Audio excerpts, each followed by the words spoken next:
الحمد لله الحمد لله رب العالمين وبه نستعين على أمور الدنيا والدين والصلاة والسلام على أشرف الأنبياء والمرسلين نبينا محمد وعلى آله وصحبه ومن اتبعهم بإحسان إلى يوم الدين أما بعد قال الله تعالى في القرآن الكريم يا أيها الذين آمنوا اتقوا الله حق تقاته ولا تموتن إلا وأنتم مسلمون.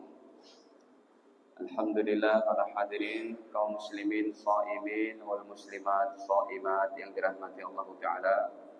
Puji syukur kepadanya atas segala limpahan nikmatnya kepada kita, terutama sekali nikmat iman, Islam serta sehat afiat. Hari ini hari kelima kita berpuasa di bulan suci Ramadan yang menjadi sebuah impian dari Nabi SAW bahwa umat Islam, orang-orang beriman betul-betul menjadi orang yang bertakwa. Makanya hadirin ayatnya untuk puasa itu kita dipanggil beriman, endingnya itu la'allakum tattaqun. Ya ayyuhalladzina amanu, wahai orang-orang beriman, kutiba alaikumusiyam, diwajibkan puasa kepada kalian. Kama kutiba alal ladzina min qablikum, sebagaimana puasa telah diwajibkan kepada orang sebelum kita. La'allakum tattaqun, supaya jadi orang bertakwa. Jadi yang dipanggilnya ini orang beriman dulu. Orang beriman, puasa kamu di bulan Ramadan sebagai training untuk menguatkan iman kita, ibadah kita, memperbaiki akhlak. Jadi ini para ulama katakan bulan suci Ramadan adalah sebagai madrasah tahunan. Siapapun wajib dia menjalankannya untuk melatih dirinya, memperbaiki kualitas imannya itu.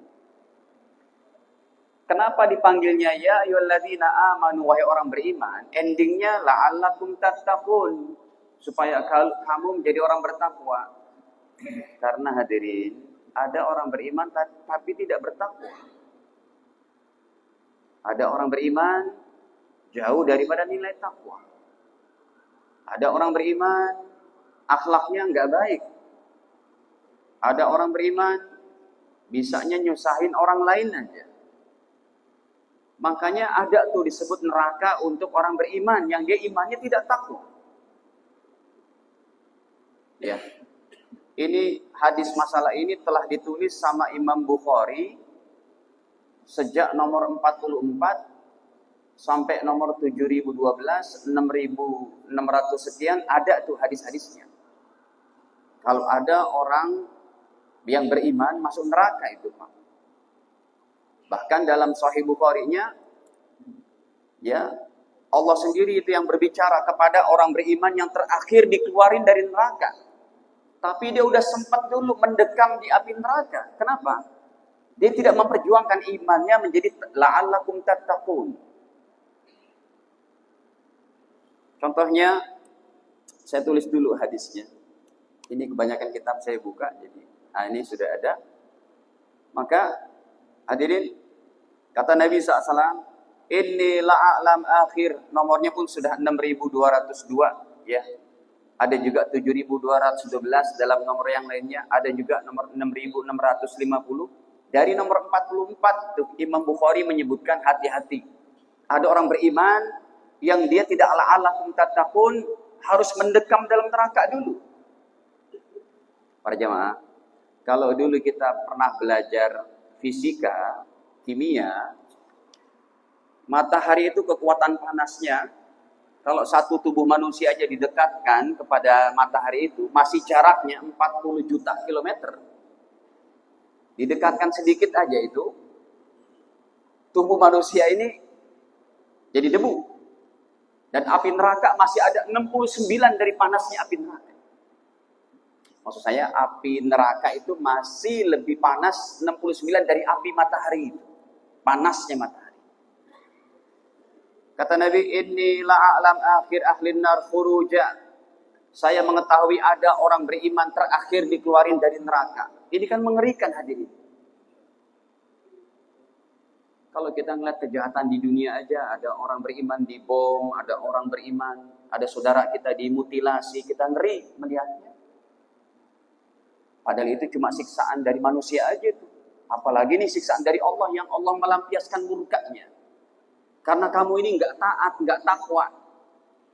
Makanya Ramadan ini terus kalau berulang, tahun depan berulang, yang kita perjuangkan iman takwa itu. Kalau ayat mah nggak berubah. Dari 1400 tahun yang lalu, ayatnya itu aja Pak. Ya Mas, betul nggak Mas? Ada ayat yang lain Pak Imam? Ayatnya itu aja kan? 1400 tahun yang lalu sampai tahun kemarin pun kita bahas ayatnya ini aja.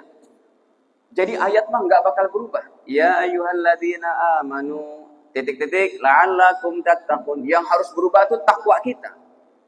Dan takwa itu puncaknya ada pada akhlak yang baik. Ini negeri Indonesia, kalau semua segenap rakyat Indonesia menjalankan puasa Ramadan dengan sebaik-baiknya, selesai masalah kita. Karena sifat takwa adalah tingginya itu akhlak.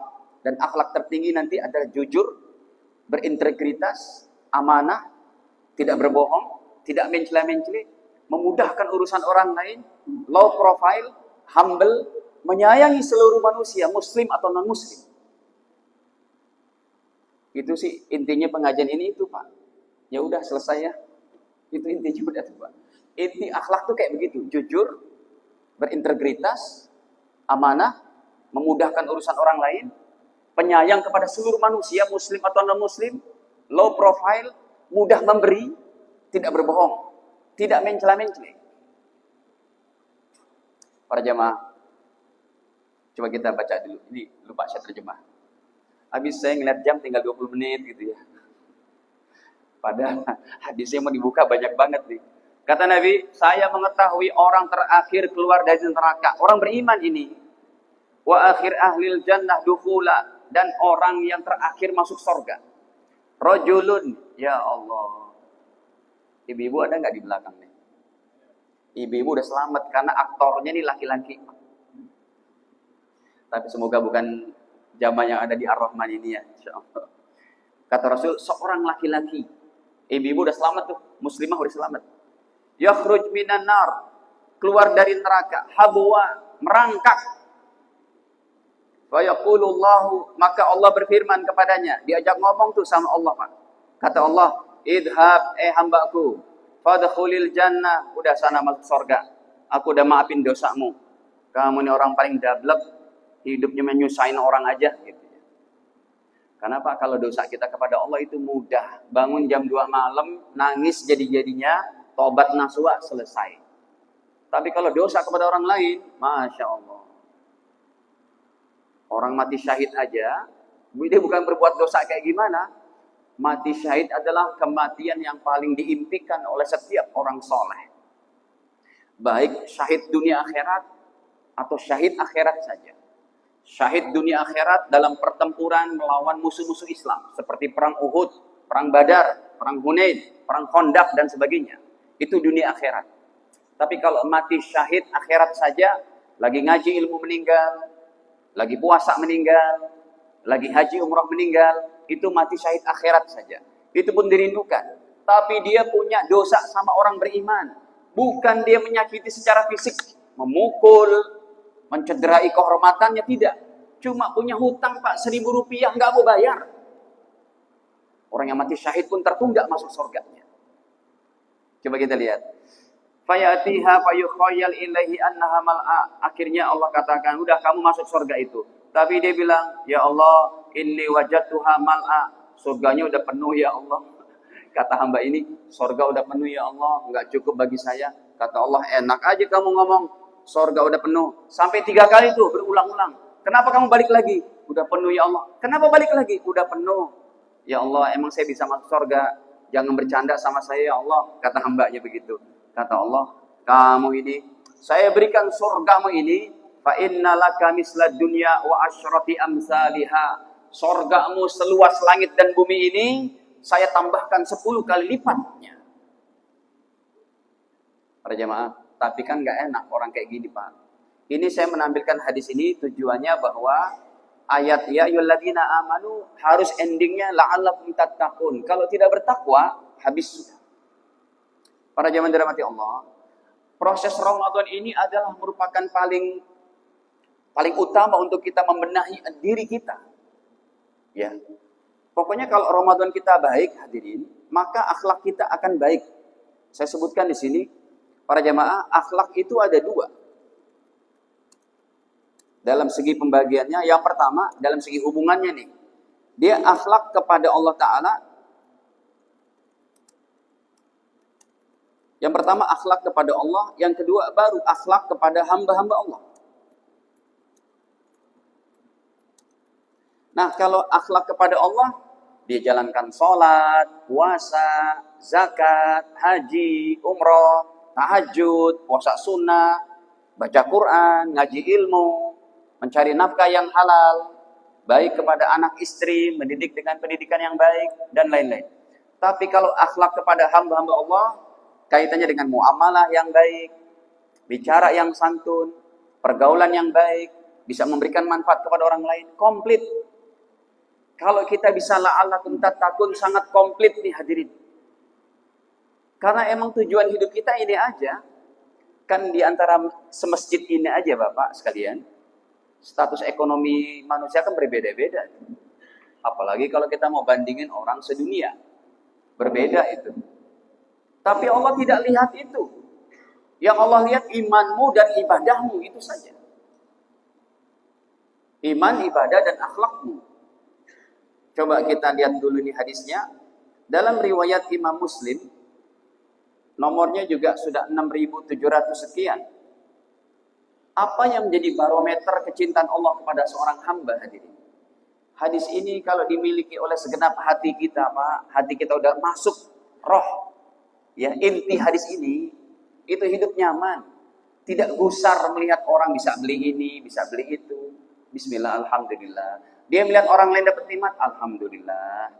Ya, semoga kamu menjadi taat, lebih taat dengan harta yang Allah berikan kepadamu berlimpah. Dia tidak ada perasaan dengki apa. Betul-betul manajemen kolbunya itu udah 100% itu baik sekali. Ya, hadirin kita lihat. Qala Rasul sallallahu alaihi wasallam, baginda bersabda, "Innallaha la yanzuru", sesungguhnya Allah tidak pernah memandang kalian, ila suwarikum, kepada bentuk kalian, bentuk rupa kalian. Allah tidak pernah memandang itu. Wa amwalikum, Allah tidak pernah memandang daripada harta-harta kalian. Walakin yanzuru ila qulubikum, tetapi Allah cuma memandang hati kita, tempat bersamayamnya iman la ilaha illallah Muhammadur Rasulullah. Ini yang jadi barometer di sisi Allah Ta'ala. Makanya Sayyidina Umar bin Khattab ketika beliau berjalan untuk meraih Masjidil Aqsa pada masa pemerintahannya, dipakailah pakaian kebesaran Umar bin Khattab itu. Memasuki Palestina. Karena itu adalah kiblat pertama orang Islam. Akhirnya hadirin, ya dipakai pakaian kebesaran dengan kuda-kuda gagahnya. Baru berjalan sekian ini saja perjalanan, Umar bin Khattab sudah merasa gerah. Kata beliau, aduh saya risih deh dengan pakaian ini, tolong deh, ganti aja deh. Ya, ternyata dalam kitab-kitabnya orang-orang Yahudi yang menguasai Masjidil Aqsa saat itu, hadirin, ya Yahudi dan Nasrani kan jadi semua merasa mengaku itu. Ada tembok ratapan, di sini tempat Nasrani, yang Masjid Aqsa-nya orang Islam di situ. Nah hadirin, akhirnya Umar bin Khattab minta dibuka pakaiannya, pakai pakaian biasa lagi. Yang tertulis dalam kitab mereka, pemimpin umat Islam yang akan merebut Masjidil Aqsa adalah yang bajunya bertambal 18. Umar bin Khattab minta dipakaian biasanya saja. Kemudian pakai keledai yang biasa, bukan kuda yang baik. Kuda yang terbaik saat itu. Seorang presiden loh Pak, jalan masuk. Lalu sampainya di sana diperiksalah sama orang yang akan menyerahkan daripada kunci Masjidil Aqsa. Kami dapati dalam kitab kami kalau orang yang akan membuka, yang akan merebut daripada Masjidil Aqsa ini adalah pemimpinnya, bajunya bertambal 18. Dihitung Pak, 1, 2, 3, 4. Kata mereka, cuma 17 nih. Bukan kamu. Kata Sayyidina Umar, satu lagi ada di sini gak kelihatan. Dikit. Ya, kehidupan yang Masya Allah. Tapi kalau emang protokoler ataupun sebuah peraturan pemimpin saat ini dia ada patwalnya, ada apanya, ya itu memang sudah kebijakan ya tidak apa-apa juga. Maksudnya begitu humble-nya Umar bin Khattab sampai sebegitunya. Hadirin, Allah tidak pernah melihat kita dari harta, dari benda, dari bentuk rupa, warna kulit, dari keturunan. Mau keturunan Nabi pun, keluarga Nabi pun kalau tidak beriman, Allah sebutkan dalam Al-Quran.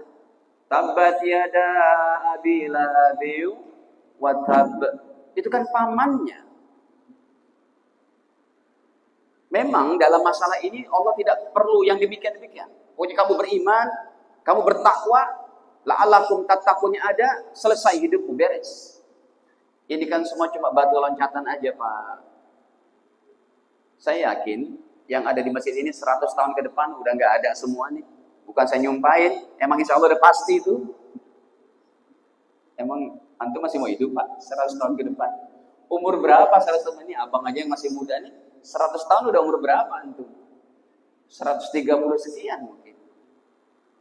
Kita akan kembali, Pak. Ini yang mau kita perjuangkan. Wa a'malikum, dan amal soleh kalian. Para jamaah, kita lihat. Allah perintahkan kita dengan ketakwaan ini. Ya, jadi puncak iman itu takwanya. Maksudnya puncak takwanya itu adalah akhlak yang mulia. Akhlak kepada Allah, tahajudnya jalan, sholat berjamaah jalan, sebagaimana sudah saya tulis. Jadi akhlak mulia itu ada dua. Akhlak kepada Allah, puasanya jalan, baca Quran jalan, ngaji ilmu jalan, tahajud jalan. Akhlak kepada manusia, low profile, omongan santun, baik, mudah memberikan kepada orang. Makanya hadirin, sudah menjadi hukum Allah. Semakin Anda bertakwa, semakin Allah pakai untuk kebermanfaatan orang lain. Itu prinsip Islam. Apa enggak hebat, Pak? Semakin Anda bertakwa, Anda akan dipakai oleh Allah untuk kebermanfaatan orang lain. Baik dari segi pemikiran, ide-ide yang cemerlang, ya, baik daripada pergaulan di perumahan kita, di tempat tinggal kita, atau secara finansial. Ya, contohnya banyak deh, Pak. Sayyidina Utsman bin Affan, makin bertakwa beliau, makin bisa memberikan kemanfaatan sampai hari ini. Bahkan sudah 1400 tahun, hartanya masih ada di Madinah. Kemarin bulan Januari saya berangkat umroh lagi, Pak. Ya, emang ini enak banget sering umroh gitu. Kerja hadirin jadi mutawif gitu ya. Itu saya datang ke masjidnya Utsman bin Affan, ke masjidnya, ke apa? Hotelnya itu. Di Madinah, memang agak jauh dari Masjid Nabawi. Kita berjalan, cari. Masya Allah. Itu harta beliau, makin bertakwa, makin bisa memberikan manfaat orang lain. Makanya kalau la'alakum tattaqunnya ada, semua segenap rakyat Indonesia, selesai problem Indonesia. Enggak terjadi itu yang namanya timah, apalagi kemarin Pertamina dan macam-macam. Ini kan problem kita semua, tanggung jawab kita semua. Ini harus risau, kita punya risau karena segenap anak bangsa harus betul-betul berusaha sekuat tenaga untuk memberikan manfaat kepada orang lain. Kemarin saya standby di Qatar, ngobrol. Kamu dari mana? Qatar, Masya Allah. Saya bilang, di sini gimana sih kehidupan? Oh, kalau kami di sini SD, SMP, kuliah itu semuanya free. Rumah sakit free. Saya bilang, emang penghasilan kalian apa? Cuma minyak doang. Kita perlu ini, Pak, untuk lagi dan lagi bertakwa kepada Allah. Semuanya. Kata-kata saya ini tidak menyindir kepada siapapun, tapi mengingatkan kita semua. Termasuk daripada warga Jasa Marga. Anda kan tetap berkhidmat kepada orang Indonesia ini. Dengan jalan yang makin baik, transportasi jadi mudah, ekonomi akan lancar. Kan begitu semua. Ya, makanya ketika saya ngajar di Jasa Marga, Pak, saya mau lihat tepian jalan tol kayak bersalah tuh. Gak boleh dilewat tepian gitu. Tapi kemarin dibolehin sama Polri ya untuk mengurai kemacetan gitu ya di beberapa ruas jalan gitu ya. Ya itu kalau dibolehkan silakan. Baik, hadirin kita lihat. Saking senangnya nih Allah Ta'ala dan Rasulnya kepada umat Islam yang Ramadannya memiliki akhlak mulia, hadirin derajat Anda diberikan sorganya sorga Firdaus. Ini hasil Ramadan. Ini sebagai stimulus bagi kita. Makanya kalau ada tausiah tarawih itu hadirin, tausiah tarawih kan setelah itu tarawih itu. Saya bilang sama jamaah, tarawih Anda ini tidak lebih afdal dari tausiahnya, asal bermutu tausiahnya. Karena tausiahnya ini satu hadis yang disampaikan, umat Islam menyerap dan mengamalkan, itu hukumnya wajib. Seperti sekarang yang saya sampaikan ini. Anda memahami ini itu hukumnya wajib, karena udah tersampaikan. Kalau sholat tarawihnya sunnah. Jadi bagus banget memang di Indonesia, dan tidak ada di belahan bumi lain Pak, yang ada di Indonesia ini. Sebelum tarawih ada tausiah. Kenapa begitu? Karena umat Islam lagi kumpul, sangat baik sekali untuk menyampaikan perkara-perkara basically untuk momen-momen setelah Ramadan. Contohnya seperti hadis ini hadirin. Dalam riwayat Imam Abu Daud ini, ya, Nabi SAW menyampaikan orang yang berakhlak mulia itu diberikan sorganya Firdaus, Pak. Apa enggak hebat? Berdampingan dengan Nabi. Ya, tapi emang puncaknya segala keimanan ini akhlaknya sangat mulia. Udah sampai kepada makom yang tadi saya sampaikan. Haknya kepada Allah diberikan, kepada manusia diberikan. Orangnya low profile, penyabar, kalem, ya, low profile memudahkan urusan orang lain, santun, tidak menyakiti orang lain, ya, mudah memberikan kemanfaatan kepada orang lain. Coba kita lihat. Hadis ini derajatnya hasan ataupun sahih, ya, menurut sebagian ulama. Yang jelas ini hadisnya kuat. Nabi bersabda, "Ana zaimun," langsung aja, "bi baitin," aku menjamin, kata Nabi, untuk umatku mendapatkan satu rumah fi a'lal jannah, di surga tertinggi, Firdaus. Bagi siapa ya Rasul? Liman hassana khuluqahu, bagi seseorang yang akhlaknya mulia, memperbagus akhlaknya setelah ibadahnya, puasanya, sholatnya, hajinya, umrohnya, terciptalah dalam dirinya akhlak yang baik. Ini loh hasilnya.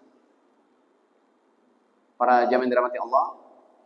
Dan kalau kita memiliki akhlak mulia seperti ini menjadi pemberat timbangan amal kita. Ya Allah, saya sendiri yang menyampaikan. Semoga Allah Ta'ala berikan kepada kita, Pak, timbangan amal kita berat. Karena Anda tidak mengetahui waktu saya 24 jam, saya juga tidak mengetahui Anda. Ini masing-masing rahasia kita sendiri, Pak. Sejauh mana kita menjalankan ketaatan kepada Allah di rumah, di kendaraan, di mobil, di jalan raya, ya, di mana saja kita berada. Kita berharap timbangan amal kita makin berat. Tapi dengan akhlak mulia ini, saya sampaikan satu hadis lagi, masih riwayat Imam Abu Daud Tirmidzi, ya. Karena Imam Bukhari, Imam Muslim sebagai masyayikh ilmu hadis, guru besar ilmu hadis, tidak saya dapati dalam kitab beliau. Ini saya dapatkan dalam kitabnya, levelnya di bawah beliau, yaitu Imam Abu Daud ataupun Imam Tirmidzi. Nah, ini contohnya. Sebelum saya baca hadis ini, hadirin, ada fase akhirat yang menjadi timbangan kita itu. Ditimbang amal kita semuanya. Ayatnya nggak usah jauh-jauh, semuanya juga Anda bisa hafal ini, ya. Al-qari'atu mal qari'ah, wa ma adraka mal qari'ah, yauma yakunun nasu kal farashil mabthus, wa takunul jibalu kal 'ihnil manfush. Lihat ayat ke-6-nya. Fa amma man thaqulat mawazinu, maka adapun siapa orangnya yang timbangan amalnya berat, setelah sholat, puasa, masih kurang tuh. Nanti ada pemberatnya. Apa? Akhlak mulia. Sebentar. Fahuwa fi 'ishatir radiyah. Orang yang timbangannya berat, berada dalam kehidupan yang menyenangkan. Wa amma man khaffat mawazinu, dan siapa yang timbangan amalannya ringan, hari-hari enggak sholat, enggak ibadah, orangnya pun tidak jujur, diberikan amanah dia terbengkalaikan, tidak menunaikan hak pada amanah yang baik, ya, Udah hatinya dipenuhi dengan nafsu, angkara murka yang membuat amal dia makin tipis, makin tipis. Apa kata Allah Ta'ala, orang yang amalnya ringan, fa ummuhu hawiyah, tempatnya neraka hawiyah. Wa ma adraka ma hiya, apa itu neraka hawiyah? Narun hamiyah, api yang menyala-nyala. Hadirin, coba kita lihat pemberat amal kita setelah sholat, puasa, haji dan umrah. Itu pemberat terakhirnya kata Nabi, akhlak yang baik, budi pekerti yang baik. Kepada anak istri baik, kepada atasan bawahan baik, kepada orang yang enggak dikenal pun baik. Nanti ada puncaknya daripada akhlak mulia. Sebentar, saya tampilkan dulu hadisnya. Nih, hadirin, di dalam riwayat Imam Tirmidzi rahimahullah, derajatnya pun hasan. Apa kata Nabi di sini? Kata baginda, "Ma syai'un asqal fi mizanil mu'min." Tidak ada pemberat amal orang beriman yaumal qiyamah, di hari kiamat nanti. Tidak ada yang lebih memberatkan timbangan amalnya itu. Di dosa-dosanya jomplang, yang lebih berat amal solehnya. Pemberat yang utamanya apa setelah sholat, puasa, zakat, haji, umrah? Min khuluqin hasan, dari akhlak yang mulia. Ramadan, Pak, ibaratnya kita naik gunung, ya. Tapi yang kemarin meninggal, tapi non Muslim sih ya, nggak bisa saya doakan. Non Muslim kayaknya tuh yang di Karten Piramid itu kan di Papua. Kayaknya non Muslim karena dalam keadaan puasa dia. Ya, hadirin, ya. Maksud saya begini, akhlak yang mulia ini sebagai puncak daripada ketakwaan seorang. Allah Ta'ala jadikan timbangan amalnya pemberatnya itu. Bahkan ditekankan lagi oleh Nabi, wa innallaha la yabghad, sungguh Allah sangat marah, sangat benci al-fahish, kepada orang yang kata-katanya keji, kotor, al-bazi, yang kasar. Nah, para jamaah yang dirahmati Allah Ta'ala, tadi udah, sekarang puncak daripada akhlak mulia, Pak.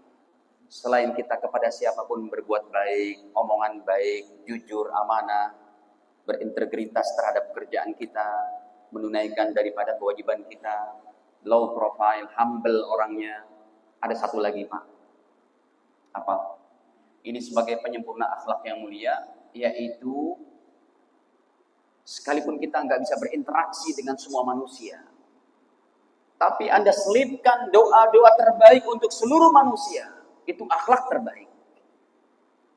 Pak, kalau dengan teman-teman sekerjaan ini kan Anda bisa praktekkan ini secara berinteraksi. Tiap hari ketemu, ngucapin salam sama yang non-muslimnya, sama yang tidak non-muslimnya, bukan tidak non-muslim, sama yang non-muslimnya, ya bersalaman, senyum, tanya kabarnya gimana, gitu kan? Tapi dengan hak orang lain yang kita nggak kenal. Termasuk akhlak tertinggi daripada akhlak mulia, mendoakan mereka. Kalau beriman, doakan ampunan dan masuk surga, dapat rahmat Allah, diterima Ramadannya.